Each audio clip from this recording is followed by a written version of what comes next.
name's Jaydon. I'm in Outloved.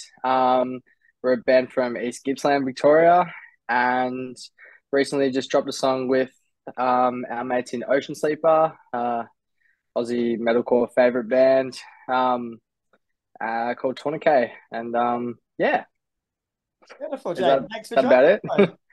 Cheers. No worries. As you say, Outloved recently released a single, Tourniquet, mate. So how's the early reception been? I hear she's been going gangbusters.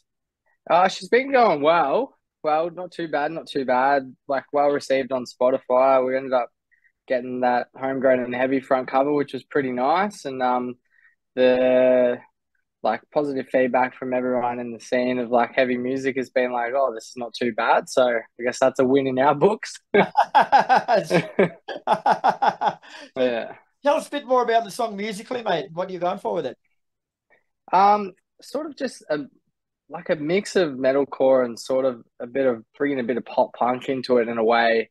Um, we haven't really written a song with really like low tuned guitars before, and that song actually was originally meant to be like a sort of like a filler song on an EP, and it ended up being like, oh, let's maybe make it a single. And then as we started like pulling it together, I was like, oh, this could do with a feature. And Ionei, who sings in Ocean Sleeper, he's our producer as well, and I co-write him with quite a lot.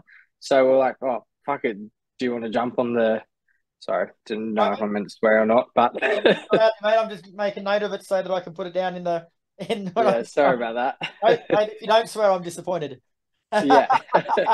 But yeah, as I was saying, yeah, so I was like, oh, maybe you and Karl could jump on it. And he's like, yeah, that'd be sick. And then, yeah, so they were happy to jump on it, and they sort of like pulled the track together in the end, which was like awesome. So yeah.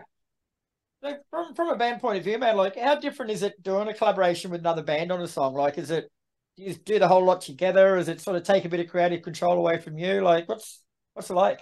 It feels quite natural for me, and especially with this feature because, like I said, I only produces us, so it was quite easy to like work with. But it was more so just exciting to hear like a different vocal on our songs other than listening to myself, like, and then having Karl come in as well and bringing something different to the table, and then that just being a whole new realm of things. I know like collaborations are more like prominent in like the rap hip hop sort of genre. And I don't know, I think it's pretty cool seeing bands like jumping on each other's songs and sort of bringing that culture into like the more band world. It's yeah, I think it's progressive in a way. I don't know. And Tourniquet follows on from your previous single, Never the One. So how do the two songs differ musically? um, I don't know. Never enough is sort of like it was sort of what we were going for there was like a build on from one of our earlier singles, Dying to Leave. And we just sort of wanted to one for me explore my vocals a bit more than that single. It sort of has a similar structure, and we liked that song, and we just wanted to not rewrite the same song, but make it the next level up from that earlier single. Probably my favorite track. Probably my favorite track of ours. Yeah, sweet. And are the two songs part of an EP or an album picture, or are they just standalone singles? That'll be as a part of our sophomore EP called Drowner, which will be coming out in September. Right, cool. And are they a good sonic representation of what to expect?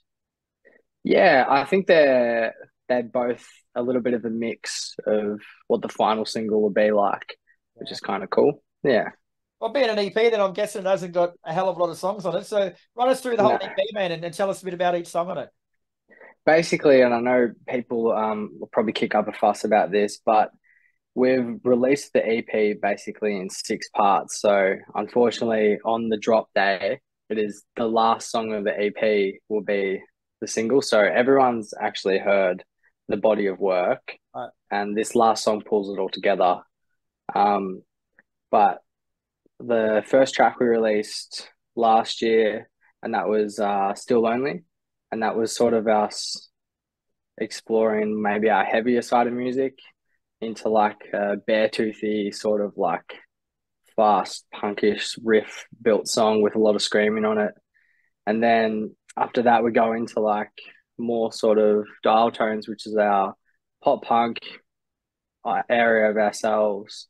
And then following on from that, Never Enough is sort of bringing that, the foundations of what we started writing, like the music that we started writing, bringing that in a bit more together. And basically the whole EP is sort of pulling in the pieces of everywhere, like every sort of genre that we try and infuse into Outloved.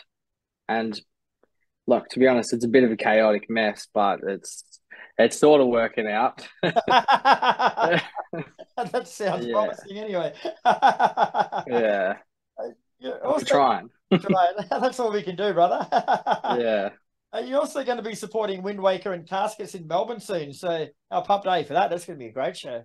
Yeah, so stoked to be playing that one. I remember listening to Caskets probably in, I think it was like COVID or something. They came out with, I can't remember what the single was, and I had that thrashing on repeat. And to like be able to play with like Caskets, especially on Saturdays, it's going to be, to be able to see that music live, it's going to be sick. But yeah, also Windwaker, they're putting out just hit after hit at the moment, so it's gonna be a very packed show.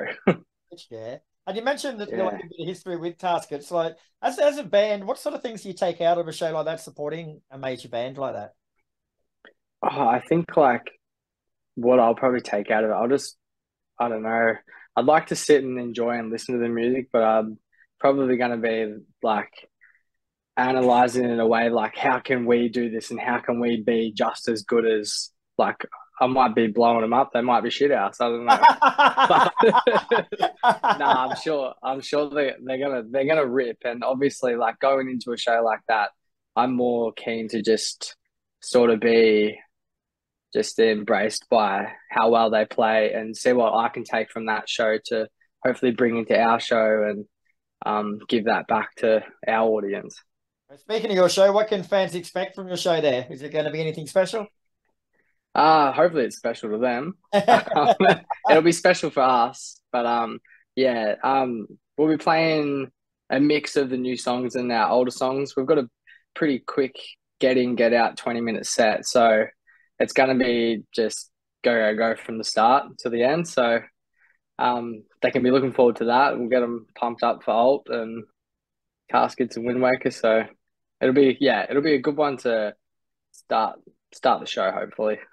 Sweet. And have you got any shows of your own coming up this year that you want to tell us about? Yeah, definitely. So this Thursday we'll be announcing like a weekender run, and it'll be a headline show with main support from Sydney band Penny Parker. I'm not sure if you heard of her before. She's like an alt rock band, relatively new.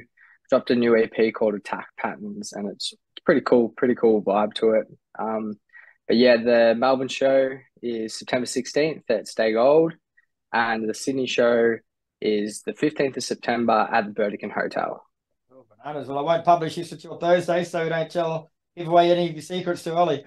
Oh, well, if you do, you do. Pretty cool. Yeah. All right, Jaydon. Well, thanks very much for your time today, mate. Outloved have no worries. Got the new single Tourniquet. You're supporting Caskets this weekend, and your own show's coming up. So give us a yell when you hit Queensland, bro. I'll come down, we'll have a beer. Beautiful, mate. That'd be great.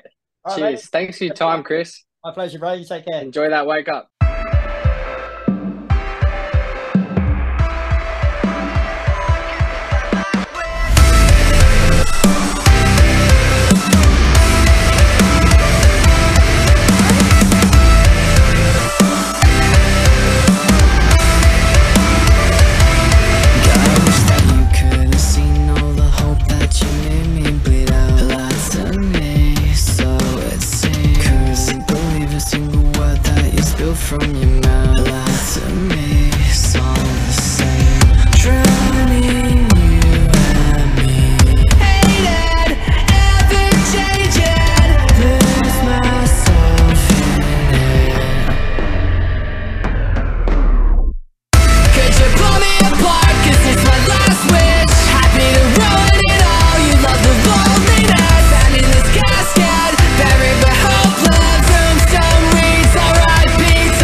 Gippsland.